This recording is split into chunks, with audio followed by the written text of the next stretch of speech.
कहां जाता है? ऐसी applications. HLL life care limited क्या बनाता है? ये अल्ट्रा थिन कॉन्डोम्स बनाते हैं। अब आप कहेंगे कि ये तो बहुत ही अलग टाइप का प्रोडक्ट हो गया, उसका गौ माता से, गोबर से या इस स्टेशन से क्या लेना देना है। लेकिन उस एप्लीकेशन को अगर किसी ने कंप्लाई किया तो वो ये प्रोडक्ट था। वो सारी जगह घूम लिए, जब उन्होंने इस प्रोडक्ट को परचेज किया और इसके ऊपर ट्रायल किए तो उन्हें सक्सेसफुली एक रबर फिल्म की थिकनेस को 0.6 माइक्रोन से 0.4 माइक्रोन इस मटेरियल से किया जा सके। जब हम सीमेंट इंडस्ट्री की बात करते हैं, हम लोगों ने एक बहुत फेमस ब्रांड के साथ, चूंकि ये सेशन हम किसी ब्रांड का नाम नहीं लेंगे, उस ब्रांड ने जब इस प्रोडक्ट को ट्रायल किया, पायलट स्केल और प्लांट स्केल पे ट्रायल किया, 0.5% सिर्फ सीमेंट एक 1 क्यूबिक अगर आप कंक्रीट बनाए उसमें 10 बैग सीमेंट लगता है। अगर इस 10 बैग सीमेंट का सिर्फ 0.5% आप नैनो सेलुलोज फाइबर ऐड करते हैं तो उसकी स्ट्रेंथ, जो कंप्रेसिव स्ट्रेंथ है, वो तकरीबन 35% इंक्रीज हो जाती है। यानी अगर कोई कंक्रीट ब्लॉक 40 मेगापास्कल के ऊपर क्रश होता है तो उसमें 35% ऐड कर लीजिए। हम उन एप्लीकेशंस की बात कर रहे हैं और ये एप्लीकेशंस हवा नहीं है, ये कमर्शियल आ चुकी हैं।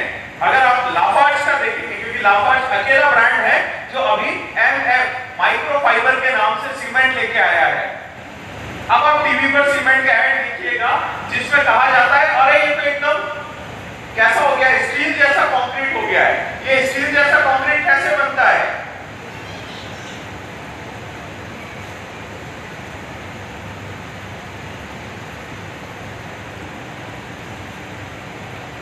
अगर कैमरा जूम हो सकता है तो ये जो मेरे हाथ में दिख रहा है ये नैनो सेलुलोज नहीं है।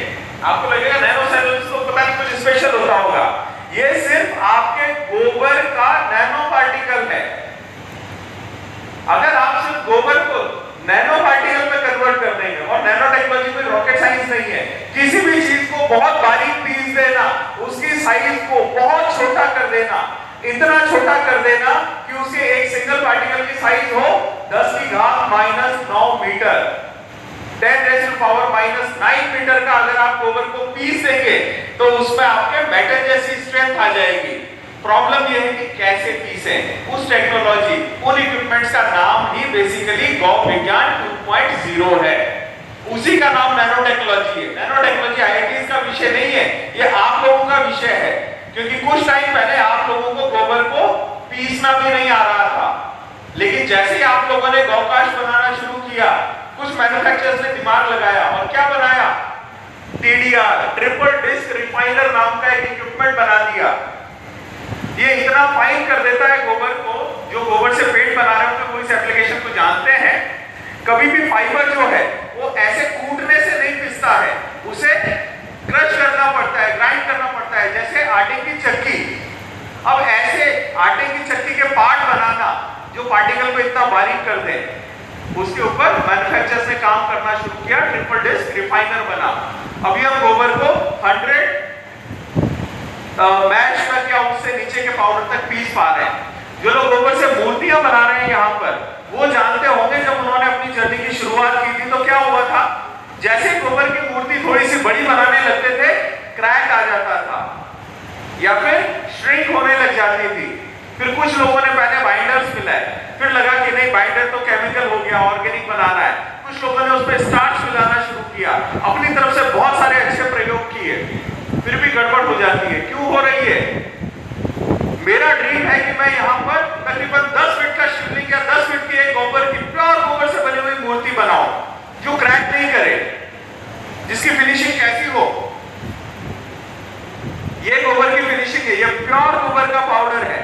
हमें लगेगा कि 10 फीट की अगर मूर्ति बनेगी उसका वेट बहुत हो जाएगा।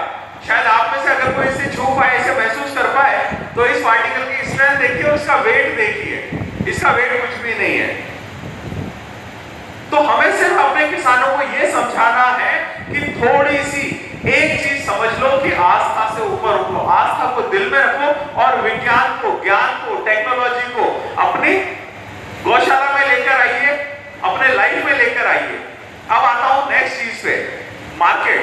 मैंने आपको प्रोसेसिंग के बारे में बात की। तीसरा है फॉरवर्ड लिंकेज, कि हम बना तो लेंगे, आप हमें सिखा भी देंगे। हो सकता है आप हमें यहाँ कोई इक्विपमेंट बेचने आए हो, या आप हमें कोई ट्रेनिंग के लिए उत्साहित करने की कोशिश कर रहे हो कि 5,000 रुपए लो, हम नैनो टेक्नोलॉजी बनाना सिखाते हैं। That is not important. Important क्या है कि क्या इस प्रोडक्ट का मार्केट है, क्या ये प्रोडक्ट बिक सकता है, और अगर बिक सकता है तो क्या सिर्फ एक कंपनी लेती है, 2 कंपनी लेती है, या 5 कंपनी लेगी? क्या सिर्फ इंडिया में बिकेगा? क्या पूरी दुनिया खरीदेगी क्या? तो एक छोटा सा एग्जाम्पल बताता हूं। हम इस कार्यक्रम का निमंत्रण देने के लिए सबसे पहले गए थे भारत की वित्त मंत्री निर्मला सीतारमण जी के पास। हमें लगा था कि 2 ही मिनट का हमें टाइम मिलेगा, क्योंकि वो भारत की वित्त मंत्री है, पूरा देश चला रही है, शायद उतना समय ना दें।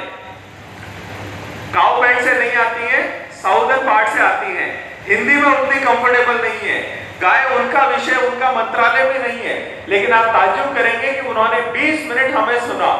तो हमने 20 मिनट में उन्हें सुनाया क्या? हमने 20 मिनट के अंदर उन्हें बताया कि भारत की इकोनॉमी के अंदर गाय का कितना बड़ा रोल हो सकता है, इस तरह की नैनो टेक्नोलॉजी, इस तरह की गौ विज्ञान, काउ साइंस 2.0 का इकोनॉमी में कितना बड़ा रोल है। यूएन में हमें जवाब देना पड़ता है भारत की बायो इकोनॉमी के ऊपर, कि हमारी जो बायो इकोनॉमी है उसमें क्या रोल हो रहा है, उसके क्या ग्रोथ पैटर्न्स हैं, हमें नहीं पता।